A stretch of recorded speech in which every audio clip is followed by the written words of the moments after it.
This is the 5 Next Steps show with Daniel Duwa. So, hi, how you doing? I don't know what time it is over there, but yeah, over here it's a beautiful Saturday morning. You can hear the birds chiming. I want to talk about something that we've come to get very accustomed to, but it's not what it seems. It's smoking mirrors. I want to talk about words today. WORDS, words. In the society we live in, they're thrown around community, ethos. One thing I've come to realize is this. You are part of a community until you are not. There's no community per se. A lot of people work so hard to join a thing that's already going, and you find those things have roots, and the roots are steeped in things that normally are not in the open. So, hi, how you doing? I had started to record this earlier, and then I saw a bee in the house, and I don't like insects in the house, although I think we should love bees because they're great for the environment. Now, I know you're wondering, you didn't come here to listen to animals and beings and ecosystem stuff. What I want to talk about today is community. Community, the word community. Personally, I feel like that word has always been overused. And normally it's interest groups, it's people who have formed whatever organizations they are. Most people want to join this organization. Most people want to be part of those organizations and initiatives and whatever it is. The problem is, if you work all your life to join something that's already established. Let me say that again slowly. If you work all your life to join something that's already been established, you have to play by the rules of the founding members. You have to be pushing the agendas of the founding members, whether you know it or not, whether it's knowledgeable to you or not. You have to play by those rules. And sometimes you work so hard to join, and then once you're in there, you realize this is not what I wanted. This is not what I've signed for normally. It's a challenge. It's a big challenge because you're already part of the community and you identify as it. Then you have to play by those rules. And the problem with joining communities is either you become a cult of the community, and whether things are going wrong or right, it becomes difficult to distance yourself. So you have to defend the horrible things. And that's why, like the other day, I was running a session with these kids, about 16, 17, and 18s, just under 18s really. And one of the young girls asked me, why is it that in organized anything, bad things happen, yet there are laws, yet they stand. If you read at the motto or the values, it says, they stand with the truth, they stand with honesty, they stand with integrity. But she didn't see integrity, and then she went on to break down and share her experience, which was like really, really big of her. Share experience of how she went through a lot of trauma in a religious organization, and later on how her parents were always committed to the work and they were never at home. So, and then when they were at home, they were at this religious thing that they had to go to, and when they're not there, they were at the private club.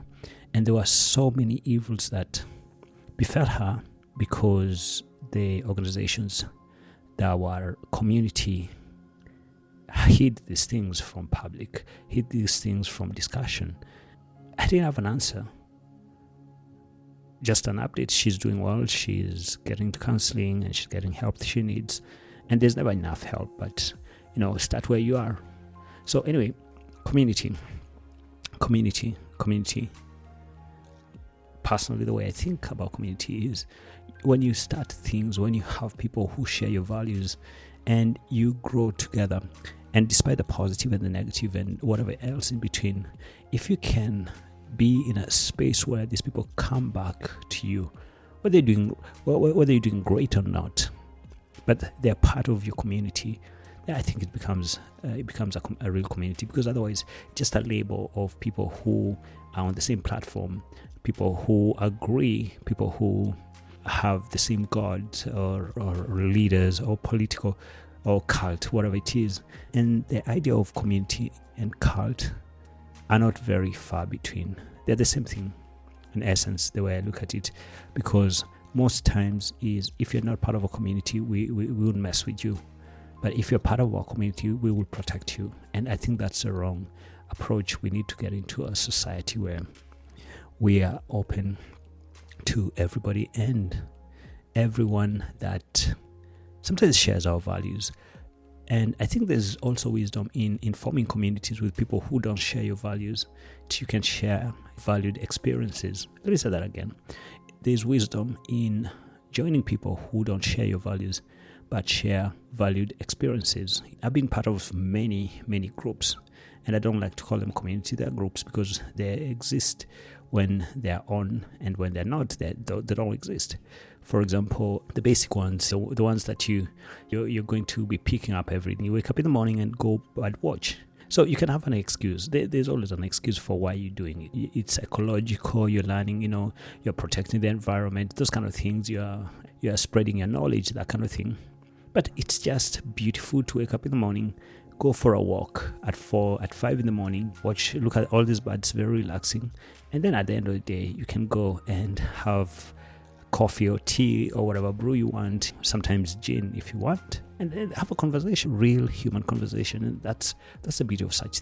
Going for bike rides in the morning, going for walks at the park in the morning, going for exercise in the morning. You form a grouping that of people who share and support each other. For example, I was talking to a friend of mine 2 days ago, and she is enamored by the support, because all her life she's been trying to lose weight.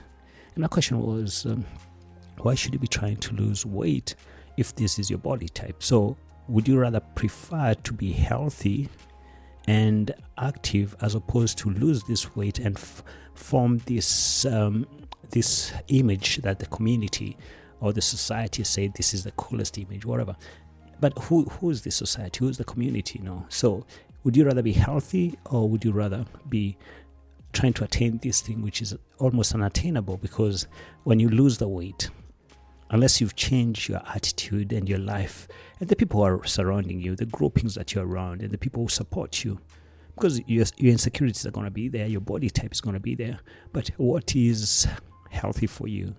And I think that those are some of the most important things to think about. So she was enamored that she can get healthy as opposed to just lose weight. We got a nutritionist, and this nutritionist was talking to us about great food, whatever it is, because sometimes you're even of great weight and height and all those things, but you're not taking good care of yourself. So you're getting pressure, high blood pressure because of whatever it is. You're getting yourself in stressful situation.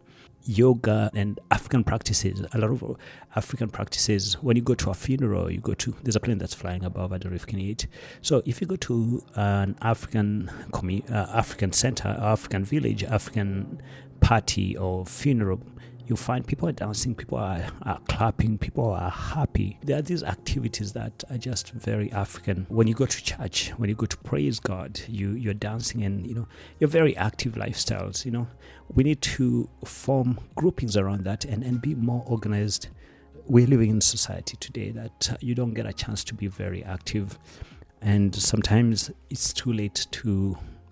When you realize that you need to be healthy, and now it's a mandate, you're running in the morning because your heart will stop if you don't. The doctor said, these are the doctor's orders, you have to run in the morning or you lose your life. We need to get to a point where we don't get there. People are living longer lives, but the quality of the lives are not the best. Even getting into financial prudence, financial goals, life goals. Most people are chasing the next shiny thing, and there's always going to be a next shining thing, because there's a kid who's sitting there today and thinking of how to upend the traditional thing, whatever it is. Whatever you fancy today, tomorrow is not going to be so fancy. So you need to start developing experiential things in your life, as opposed to just waking up in the morning and chasing the next thing. I mean, there's always going to be a better car, a bigger house, a better pool, a better plane, whatever it is. But there's nothing that takes away from sitting with your family and friends and enjoying that. There's nothing that beats sharing a meal with your neighbors. There's nothing that beats, and there might be issues there, with family and friends, and there's kind of things. People are people, and you have to appreciate that. I remember working with these people, and they're not very social. In fact, they were antisocial. But when it came to work, they would just fix your setup, because they had the opinion that the sooner you set up, the sooner you get into doing the thing, the better you get the results. And for me, that's a grouping that I want to be with. Now, you don't want to go dancing with them, you don't want to go having a party with them, unless they want to. Understanding those nuances of people, understanding what words mean, words like community. And it's kind of annoying at most of the times, because they say, oh, we're part of a community, until things fall apart, and then we're not part of a community. If you look at some of the scandals that have been happening in the last few years, and for some reason planes are just flying overhead, and I'm trying to mask it, running through filters and stuff. But if you look at the scandals that have happened in the last few years, they all started with the word community, the crypto community, the Bitcoin community, the whatever community, whatever it is. And then when the things fall apart is, oh, you guys, we told you this is going to fall apart, whatever it is. After the fact, there's something to be told or to be said about retrospect, but also there's something to be told about human greed and biases, envy. Human greed, biases, and envy. Those are very fundamental things that drive people. And then you add in insecurity and things fall apart. And Things Fall Apart is a book I read once in high school. An African writer, Chinua Achebe, I think that's the name. One of the best African writers. If you can find it, go read it. Also, you can read my books if you want to on Amazon. The point is this. If you take greed, you take envy, and then you take agendas, and people have interest. Everybody has either an agenda or an interest. And it depends what side of the bread you're battering that day. Once you understand these things, everything just applies. You find groupings that don't always share what you believe in, but shared values. Not just because we're in the same platform, not because we're doing the same thing, not because we're at a workplace. Because again, I've gotten into conversation with a lot of people who say, oh, I'm part of this community because I work here. Let me say that again. I am part of this community because I work here. No, you're not there to be part of a community. You're there to do your job, hopefully have purpose in the job, but if not, you're going to get paid and you leave.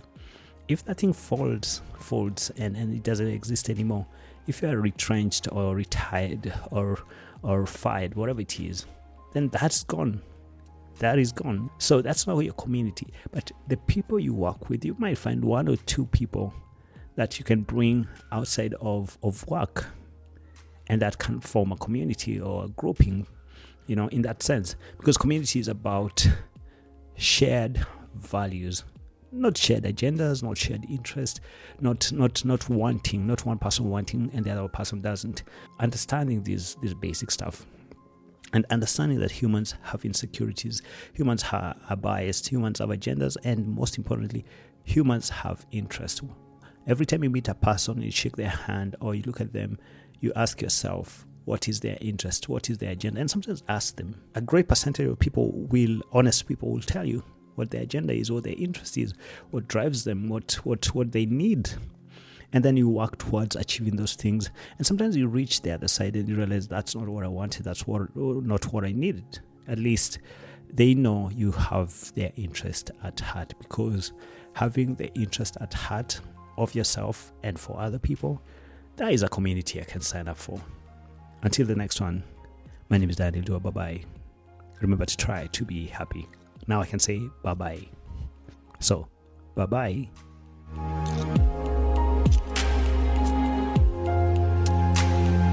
Five Next Steps by award-winning Daniel Duwa, finishing school for business leaders, business heads, chairs, chief executive officers, C.E.Os, chief operating officers, C.F.Os, and high-level management. Daniel Duwa, an award-winning scaling expert, a global executive business leadership trainer helping individuals and corporations achieve clarity in uncertain times. Start your 5 next steps right now.